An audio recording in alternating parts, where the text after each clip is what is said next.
Namaste, JVM. Myself, Kritika Sharmare from the Department of Food, Agriculture and Veterinary Sciences. So, the subject we'll be talking about today is the food process technology. And the topic which we'll be covering is hurdle technology, right? So, hurdle technology, what do you mean by hurdle technology? We'll first start from the introduction. So, hurdle technology is the combined use of several preservation methods to make a product shelf stable, to improve the quality and to provide additional safety. It is also known as combined method technology. Leadster in 1976 introduced the term hurdle effect. Now, what is basically is the need for hurdle technology? Now, consumers are demanding for fresh, natural, and minimally processed um, food products. Now, ongoing trend has been out to eat out and to consume ready-to-eat food products. New ecology routes for microbial growth have emerged.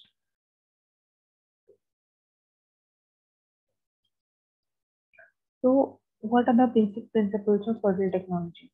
Now, the different preservative factors or hurdles disturb the homeostasis of microorganisms. The microorganism should not be able to jump over all the hurdles present in the food product. Now, preservative factors prevent microorganisms from multiplying and causing them to remain inactive or even die. The hurdle concept illustrates that complex interactions of temperature, water activity, pH are significant to the microbial stability. So, we'll again discuss about the introduction part of the hurdle technology, that it is basically a combined use of several preservation methods to make a product shelf stable, to improve the quality and to provide the additional safety. So the consumers are demanding for fresh, natural, and minimally processed food products. The ongoing trend has been to eat out and to consume ready-to-eat food products. New ecological routes for microbial growth have emerged. So, the, to preserve to preservative factors of hurdles distribute the homeostasis of microorganisms. The microorganisms should not be able to jump over all the hurdles present in the food product. The preservative factors prevent the microorganisms from multiplying and causing them to remain inactive or even die. The hurdle concept illustrates that complex interactions of temperature, water activity, pH are significant for the microbial stability. So let's talk about the potential hurdles in the food preservation. So first talking about the high temperature, that is first classification among the high temperatures, the pasteurization. So the heat treatment, that is 63 degrees Celsius for 30 minutes or 100 degrees Celsius for 12 seconds, that is high product quality. It destroys the vegetative pathogens, that is disease causing microorganisms, and it reduces the total microbial load. It increases the shelf life, right? It does not destroy the pores, that is a dormant stage of some bacteria. It usually combines with other hurdles, that is refrigeration. Next, talking about sterilization. So sterilization is the complete destruction of microorganisms. Severe heat treatment, that is equivalent to 121 degrees Celsius. It destroys the spores. It gives shelf stable product, some nutrient, quality destruction, flavor, etc. Now, blanching is a kind of pasteurization generally applied to fruits and vegetables. It is primarily applied to inactivate natural enzymes. It is commonly practiced when food is to be frozen. Now, depending upon its severity, it also destroys the microorganisms.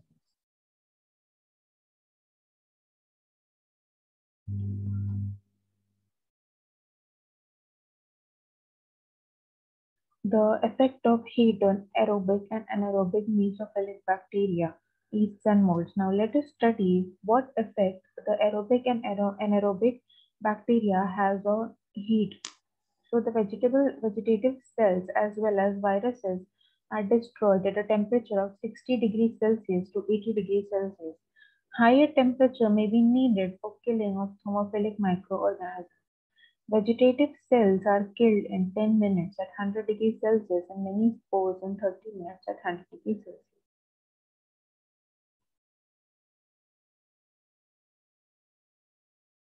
Now, potential hurdles in food preservation. The next classification is of low temperature. The first among low temperature is refrigeration. Ideally, 0 degree to 4 degrees Celsius is the refrigeration temperature for most foods.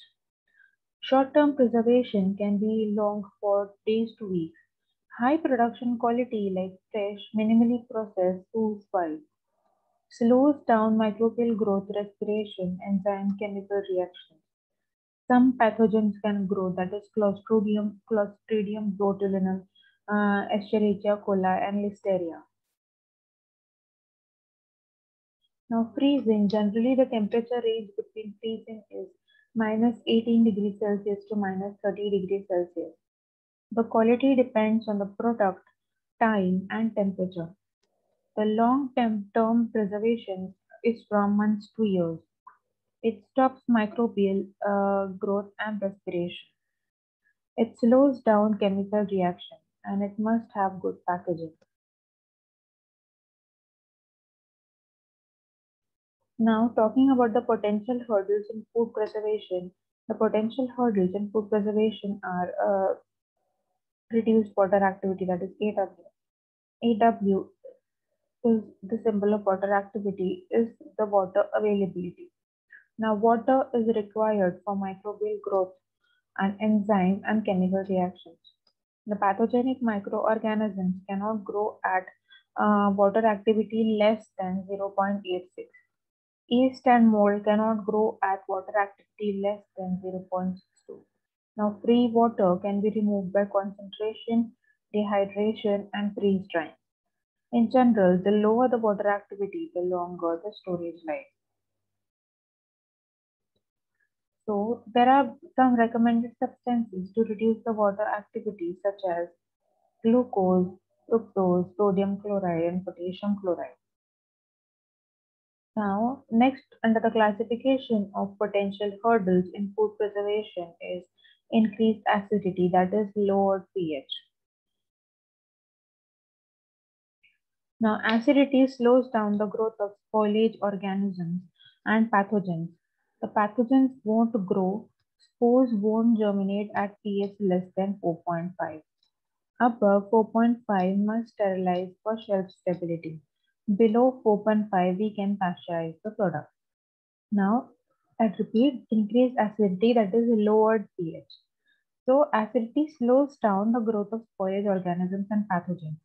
Now, pathogens won't grow if spores won't germinate at pH less than 4.5, that is pudescence or crud. Above pH 4.5, it must sterilize for shelf stability. And below pH 4.5, we can pasteurize the food.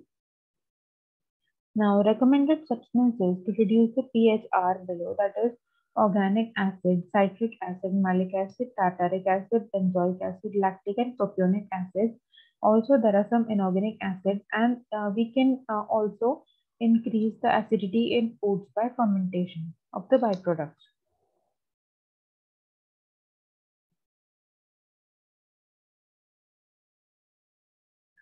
Now, potential hurdles in food preservation, the category is controlling the oxygen. Now, low oxygen inhibits the growth of many spiral organisms, but anaerobic conditions require some pathogens. Preservatives inhibit the bacteria, yeast, and mold. They're used at lower level for specific applications. Example, benzoate, propionate. Benzoates are used for soft drinks and propionates are used for baked goods. Nitrites are used for meats, sulfites for wine, ascorbates for juices.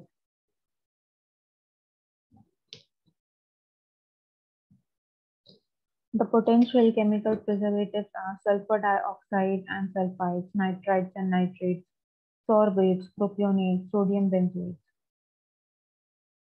The potential hurdles in food preservation are the competitive microorganisms, as good bacteria inhibits the bad or the spoiler pathogens. It may act by crowding out or producing acid or producing antibiotics, that is bacteriocins, or such as lactic acid bacteria in sauerkraut or yogurt.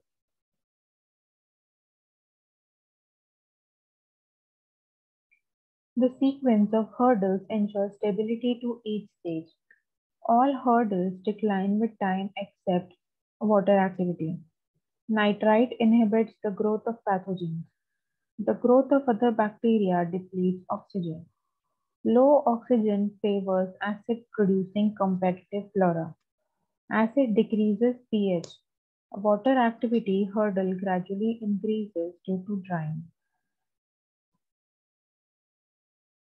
Pasteurized processed cheese spreads. These products have pH less than 4.5 and water activity greater than 4.5.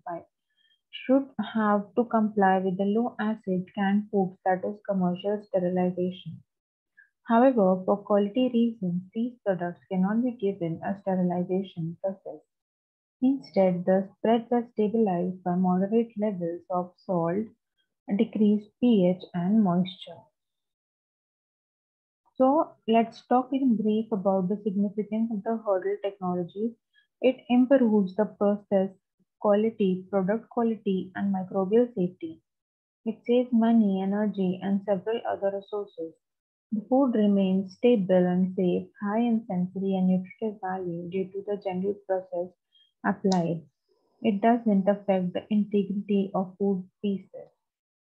It is applicable in both large and small industries. The manufacture of new products according to the need of processors and consumers.